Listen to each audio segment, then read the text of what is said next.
Defense of Destroying Property by R.H. Lowson. Looting of the Apple Store at the Grove Shopping Center in the Fairfax district of Los Angeles. The nationwide uprising against racist policing in the wake of George Floyd's murder is stunning, not least for the amount of property destruction it has entailed. Responses to the vandalism and theft have varied, ranging from condemnations of violence amid peaceful protests, warnings of anarchist agitators, and an emphasis on criminal opportunism amid the chaos. But the mainstream media reaction has been surprisingly tempered in comparison to coverage of the 2014 Ferguson uprising. A story in USA Today suggested that while people need not condone the riots, they ought to understand them. Neither the New York Times nor the Washington Post has used the word riot in a headline. While editorials call for peace, love, and the maintenance of order, there has thus far been minimal liberal pearl-clutching. There seems to be an understanding that too many lines have been crossed, too many innocent people murdered, too many communities over-policed and otherwise neglected to expect anyone to react reasonably. It is a testament to the real power of actual mass movements that the media establishment has felt compelled to cover illegal, expensive, and destructive protests with such care. But what if property destruction is more than an understandable lapse of judgment and loss of control? What if it is not a frustrated, emotional reaction, but a reasonable and articulate expression in itself? The destruction is too widespread to attribute it to a few bad actors, and in some cases, such as the attacks on the CNN headquarters and the widespread vandalism of Confederate monuments, too precise and symbolically potent to be attributed solely to an opportunistic criminal element. The fantasy of outside agitators, a perennial feature of politicians' responses to radical political action, is a means of presenting the real threat posed by mass actions as something foreign to the action itself. There are a number of reasons the destruction of property should be taken seriously rather than treated as an unfortunate externality or the expression of regrettably unchecked passions. To begin with, pathologizing the act is tantamount to pathologizing the actor.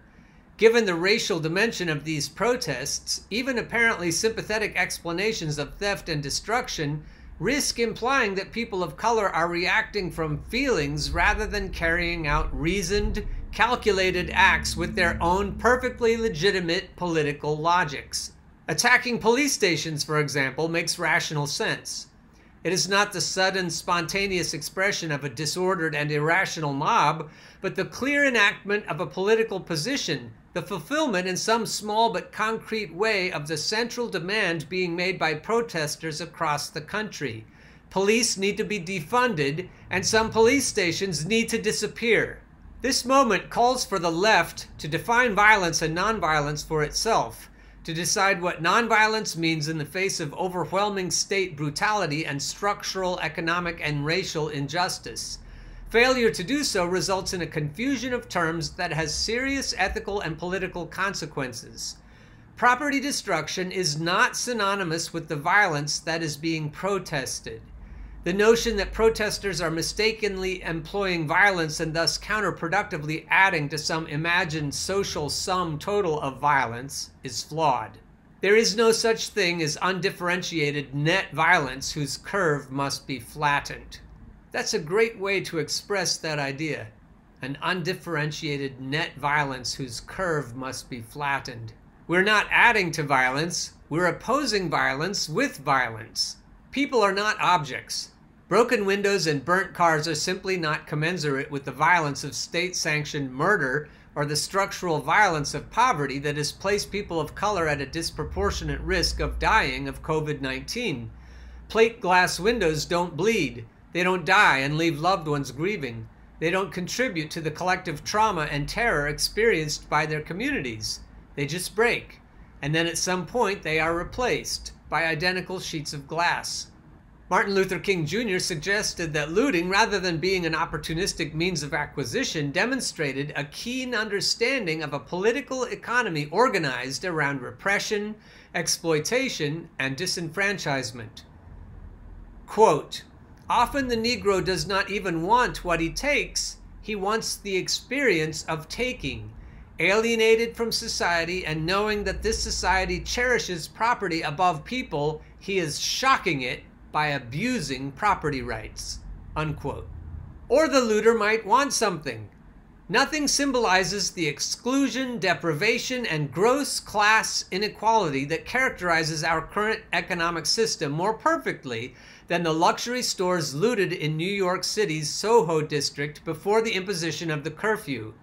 Given that capitalism largely restricts pleasure to the consumption of goods, we should be able to entertain the idea that this taking of unnecessary things, while not a recognizably political act, is understandable or even justifiable. What is incredible and incredibly revealing about a wave of protests marked by widespread property destruction is the total impossibility of making capitalism sympathetic. Verizon, Apple, Nike, Macy's, and the like cannot be reasonably presented as a social good.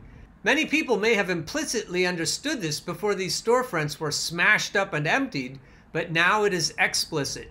As corporate behemoths that have attempted to assume the role of the victim, a broader segment of the political spectrum than one might have thought possible has had to confront the fact that they don't really care what happens to a chain store. Small business owners are a different and more complicated matter. The image of the mom-and-pop shop conflates property and people, effectively presenting the destruction of property as a direct attack on an individual. Certainly, there is a meaningful difference between a neighborhood grocer and a Whole Foods, but the figure of the small business is also one means by which a capitalist ruling class launders itself. This is not to say that small business owners are not sympathetic and worthy of protection, only that we should be wary of how they are instrumentalized in the service of protecting a wealthy minority. The capitalist system as it now operates in the United States favors the very giants that it must affect to disavow during times of social upheaval. Small businesses were not given the support they needed by Congress when the economy shut down. People of color have always faced much higher barriers when opening small businesses due to discriminatory lending policies, and they will certainly suffer more than white-owned businesses because loans to repair damage and reopen will be harder to come by and carry higher interest rates. Trotting them out as an excuse for repression is cynical at best.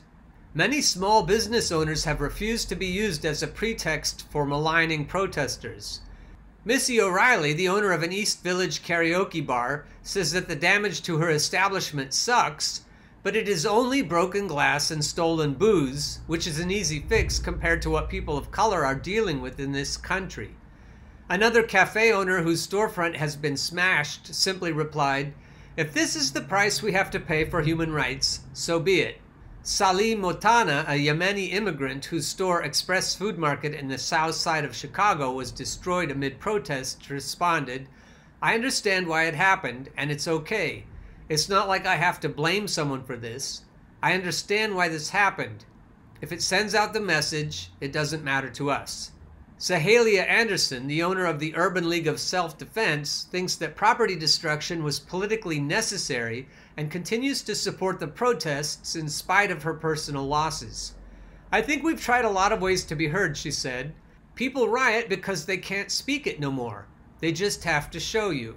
Other small business owners see the destruction as yet another burden placed on the African American community. Alicia Henderson, the owner of an art store in Long Beach, worries that destruction undermines the movement's ultimate goals, stating that it takes a community that values each other to survive. And that's something I've heard in past riots where people would hear that and just nod their heads. But the notion that nonviolence is tactically more effective, that it elicits sympathy, whereas property destruction leads to acrimony and waning popular support, has not only been proven wrong over the past week by sheer numbers, it cannot be historically supported. For the police and overtly racist portions of the U.S. population, the difference between nonviolent and ostensibly violent protest is of no consequence. Either form of expression by people of color is subject to harassment, legal consequences, bodily harm, and death. None of the people murdered by cops and vigilantes have been engaged in violent acts. No amount of caution and effort to demonstrate nonviolence will ever effectively undermine the deep structure of racialized power that punishes people of color. According to a recent New York Times editorial, a man in South Carolina was arrested after he dropped to one knee in front of a police officer and declared, "All of you are my family." Offensive as it is to liberal sensibilities, to you pearl-clutching comfy Dems who voted for Joe Biden in the primaries, property destruction may be integral to the success of the current uprising.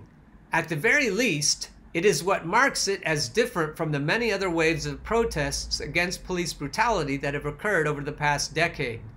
Not because property destruction has any moral or political value in itself, but because it is coercive. It is an actual threat to order and a very real threat to capital. Ding, ding, ding. In other words, the ability to cause actual damage is a source of power.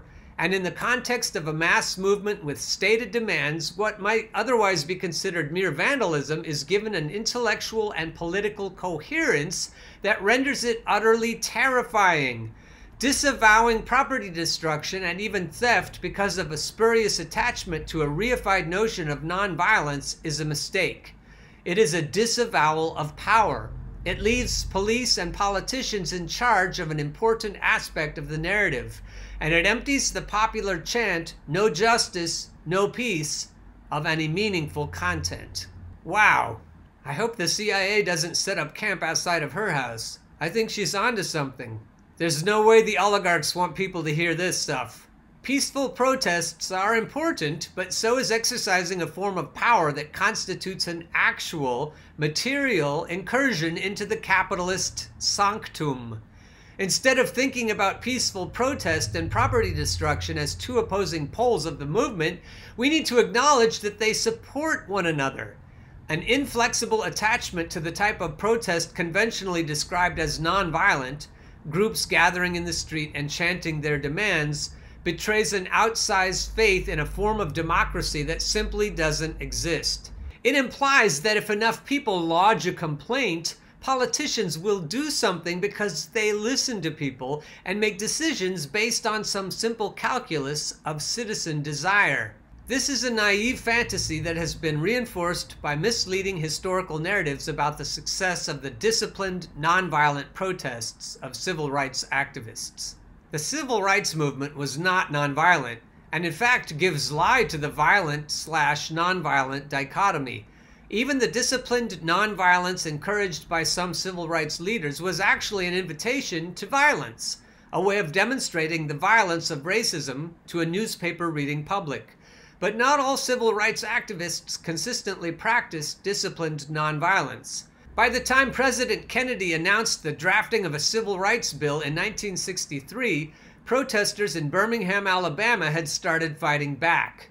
As Charles Cobb Jr. has shown in This Nonviolent Stuff Will Get You Killed, a strategy of nonviolence was a tough sell in the southern United States, and willingness to engage in armed self-defense played an important role in the Southern freedom movement, for without it, terrorists would have killed far more people.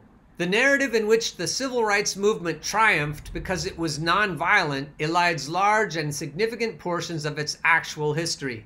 It also obfuscates the utility of a certain form of nonviolence in the maintenance of a racially segregated capitalist state. By the end of the 1960s, members of the Black Panther Party for Self-Defense were reading Frantz Fanon's theories of revolutionary violence and calling for expropriation and class revolution. The growing appeal within the United States of largely communist, anti-colonial, and distinctly not violent liberation struggles abroad made peace research and the study and promotion of nonviolent resistance into a well-funded area of interest for both the Department of Defense and the CIA. When the Department of Defense and the CIA pay attention, you know you're on the right track. This next part is what stood out to me and made me most want to read this. Property is itself a violent thing. It is created through a combination of state-sponsored expropriation and exploitation, and it is defended by various forms of state-sanctioned violence. Given that the object of these protests is the defunding of racist, murderous police departments, We need to remember that large portions of our national wealth was created through the violent expropriation of land from Native Americans that was subsequently made productive and profitable through the forced labor of stolen Africans. It's always been about violence. Acts classified as criminal have historically provided marginalized people with economic and political power. This is in part why they were criminalized to begin with.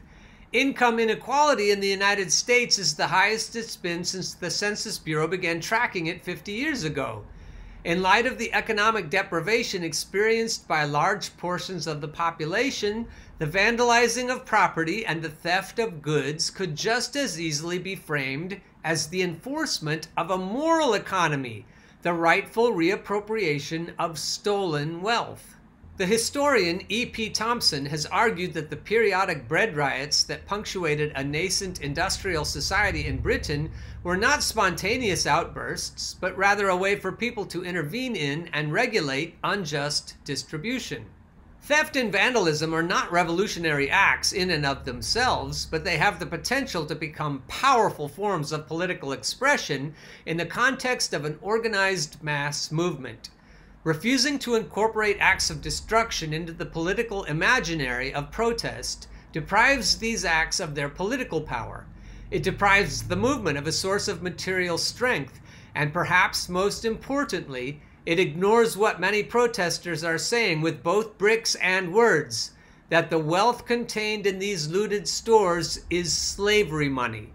So when we take it back or we burn it down, yeah, we're getting back what's ours.